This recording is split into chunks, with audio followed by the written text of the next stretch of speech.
Welcome to Hatman Strikes Back Daily Boxing News. So, Errol Spence's proposed fight, which was set to take place in March on the 29th of that month in Las Vegas, is now off, according to ESPN and many other online boxing news outlets have reported this as well. Now, it's Errol Spence who's pulled out. Sebastian Fundora would have been making and is still looking to make a defense of his 154-pound titles. He's now searching for a replacement opponent. So presumably Spence is injured or he couldn't get through the training camp for some other reason. It would seem as though that beating that he took at the hands of Terence Crawford has really taken it out of him. Not just psychologically, and I think it really did have a profound psychological effect on him, but also physically. And the evidence for that, in my view, would be how long Errol Spence has been out the ring. He hasn't fought since that Crawford fight, which was back in July of 2023. So we'll be coming up 2 years since this guy's been out the ring, since the guy last fought. As I say, in July this year, it'll be 2 years. So, yeah, I think he was ruined by Terence Crawford. Now, to be fair, the accident that he had, I'm going to have to assume, took a lot out of him too. But the damage from that accident didn't manifest itself, at least not to a large extent, when he fought Danny Garcia, because obviously he came back against Garcia, and then he fought Yordenis Ugas and performed very well in that fight. But those were fights where he wasn't really getting hit back much. Now, there was a moment against Ugas where he did get hit, and his body seemed to react a bit strangely. I'm sure you guys may remember that. But as I say, because he wasn't getting hit, he didn't look too bad. Although I said at the time when he fought Danny Garcia that his legs looked a little weird, and his body seemed to lack the muscle tone that he had prior to the accident. Like his muscles looked a bit, how can I even describe it? Atrophied. Offensively, he was still effective, but in terms of durability, I think it was greatly affected by the accident, and that then manifested in the Terence Crawford fight. Not to take anything away from Terence Crawford. At the end of the day, he still had a guy with a very good offense in front of him. But once he started tagging Errol Spence, and Errol Spence has never been a defensive genius, once he started tagging him, then Spence came apart. And he did very well to hang in there as long as he did. He showed a lot of courage, but it just wasn't there. And the damage from the accident combined with the damage from the Crawford fight, in my view, are probably why he's pulled out of this Sebastian Fundora opportunity. Maybe he's just fallen to bits in training camp, not performing well in sparring. I'm making assumptions here, but I think they're reasonable assumptions to make. He also is no longer, last I checked, with Derek James, who was his longtime trainer, all the way, I think, from when either he first turned pro or when he was an amateur. I think when he was an amateur, he was with Derek James. So, yeah, it's going to be interesting to see if Errol Spence actually retires now. He may not want to because he's got the heart of a lion, and I don't think he'd want to go out on such a humiliating loss like the one he suffered at the hands of Terence Crawford. But Father Time is undefeated. Errol Spence is not actually that old, but in terms of miles on the clock, he is, okay, because of what his body has been through. It's, again, just like a car. You can have one car that's 10 years old, another car that's 5 years old, but if the 5-year-old car has got triple or quadruple the number of miles, then it's probably more likely to break down, or it'll break down more soon than the 10-year-old car that's got far fewer miles. You see how that works? So, yeah, unfortunate what's happened to Errol Spence, but it was of his own making. He started indulging in things outside the ring, which were irresponsible for a top-level fighter, going out, drinking, and all this type of stuff. And I remember at the time when Errol Spence was turning up to press conferences drunk and blowing up in between fights, I said in several videos that I was concerned and disappointed by the road that Errol Spence was going down with his extracurricular activities outside the ring. And of course, you got a number of PBC fanboys turning up in the comments saying that I was a hater and saying that it's okay for fighters to let their hair down like that. All that kind of carry on. At the top level in boxing, the margins are so slim. Okay, the difference between winning and losing is so slim that every little bit of health, every little bit of freshness counts. Okay? And that's why it's not okay for Errol. It's not a moral thing. If you want to go out and drink, that's fine. But as a top level athlete, if you're going out doing stuff like that, behaving like a normal guy who doesn't have to fight elite level boxers, yeah, if you're doing that as a fighter, it's going to cost you more often than not. We saw it recently with Tyson Fury losing back to back to Alexander Usyk.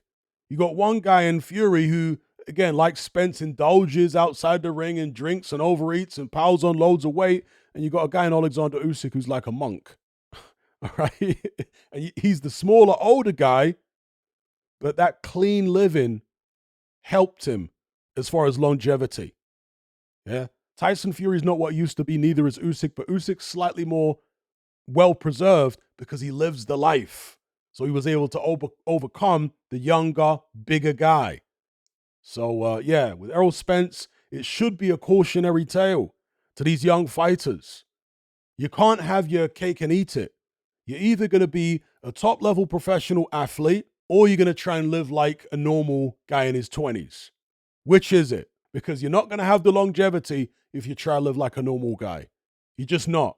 You're going to get found out the way that Errol Spence was found out against Terence Crawford. And notice you don't see Terence Crawford crashing cars because he's blind drunk, piling on loads of weight between fights. You don't see him doing that. So he's another example of somebody, I'm not saying he's quite as Spartan as Alexander Usyk, but similar, who left all of that stuff behind, in his youth and what have you. Maybe he didn't even enjoy doing that kind of stuff too tough. I don't know. But it certainly has helped his longevity being disciplined and not indulging the way that Errol Spence indulged. So, yeah, cautionary tale. As for Sebastian Fundora, we'll see who they can get as a replacement for him. 27 years of age, 6'5.5", southpaw. We all know the story with Fundora. A real good comeback, actually, because he got knocked out badly. You guys may remember by Brian Mendoza. That was the fight prior to his victory over Tim Tszyu when he won the title. So, yeah, let's have a look at the rankings here and see who Fundora might fight instead. So, of course, we got Fundora, the junior middleweight champion with both the WBC and the WBO. So, Spence was number one with the WBC, which is another example of how absurd that particular organization is. The guy's been out the ring 2 years. Somehow you got him ranked at number one contender. Ridiculous. All right. So anyway, you're not going to put him in there against Virgil Ortiz, certainly not in March, because Ortiz has got a fight scheduled against Israel Madrimov on the Saudi show. So that's out the question. Terence Crawford is apparently fighting Canelo Alvarez. So that would rule him out fighting Fundora for, Fundora's WBO, because Terence Crawford is interim with the WBO. Then you go down the rankings, you got Sergey Boachuk.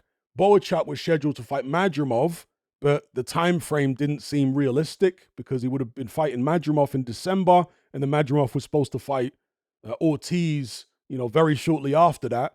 So Madrimov ended up pulling out with an apparent illness. Make of that what you will. So Boachuk should be free. Will we see Sebastian Fundora against Boachuk? And you got some other people, Xander Zayas, I'm not too familiar with him. Charles Conwell, Jesus Ramos, Callum Walsh, and so on. With the WBO, Zayas is there again, as well as Conwell. You got Josh Kelly, who's got a high ranking with the WBO. You got Jorge Perez, so on and so forth. So there's a number of options for Sebastian Fundora in terms of a replacement opponent for Errol Spence. Let me know which opponent you think would be good, which would make the most entertaining competitive fight, who's the most credible opponent as a replacement. And obviously, the more high profile the opponent is, the more money they're going to want, and therefore, presumably, the less likely they would actually take it. Because, unless the Saudis are involved and they're willing to pay big bucks to get fights made, it's normally very difficult to get two guys of quality in the ring against each other, and it'll take a long time, several months, sometimes a couple of years, to get a fight done. And PBC, for whatever reason, still haven't got involved with Turkey Al Sheikh and Riyadh season. They're the last domino at the moment. They're standing off. They're being stubborn. They're not wanting to get involved. Make it at what you will. But yeah, moral of the story here is Errol Spence, I have to assume, is damaged and he can't quite get through the training camp for Sebastian Fundora, so he's had to pull out. Let me know what you guys think about all this in the comment section below. And by the way, if you'd like to hear a free 10-minute sample of my most recent topical podcast on Patreon, there's a link that you can click in the description below. The episode is about how to get over a breakup as a man. I've gotten great feedback on the episode. Several people who left comments on it seem to indicate that they're going through a difficult breakup right now. I'm an older guy in my mid-40s, been there, seen it, done it, bought the t-shirt 10 times over. So I like to be able to share the knowledge I've acquired over the years with younger men in the hope that it can help and assist them. So like I say, to listen to the free 10-minute sample, you don't have to sign up for anything. Just click the link in the description box below. And if you like what you hear and you want access to the full episode and all my other topical content on Patreon, then just follow the instructions in this trailer. Are you surrounded by mindless bots in human form who adhere to the norm and blindly conform? Who swallow all the mainstream BS and actually ridicule you for questioning things? Do you wish you had more free-thinking individuals in your life to network and converse with? Well, look no further. We're right here. Come and join the Brotherhood of Reason on Patreon. You'll gain access to my weekly topical content where we take deep dives on an endless variety of subjects, as well as my vast back catalogue of podcasts, videos, interviews, movie decodings, and my Confessions of a Nightclub Bouncer series. You'll also get to talk and network with myself and hundreds of other people in our members chat. You can enjoy all this via the Patreon app or on desktop and download all my podcasts in high-quality MP3. There's no contract, no commitment. You can cancel at any time, just like Netflix, but it's a hell of a lot cheaper. Just download the app from the Play Store or the App Store, or simply visit patreon.com on a web browser. Then head on over to my page and select the tier called the Brotherhood of Reason. All the links are in the description box below. And just a quick money-saving tip for Apple users. If you purchase your Patreon subscription on the desktop site or on Android, then you'll avoid the ridiculous 30% fee that Apple charges for purchases made on the iOS app. So if you're on iPhone or iPad, save yourself some money by buying your subscription on the actual Patreon website or on Android because it's a lot cheaper. Once you've made that initial purchase, you can then use the Patreon app on your iPhone or iPad thereafter to access and enjoy your content as normal.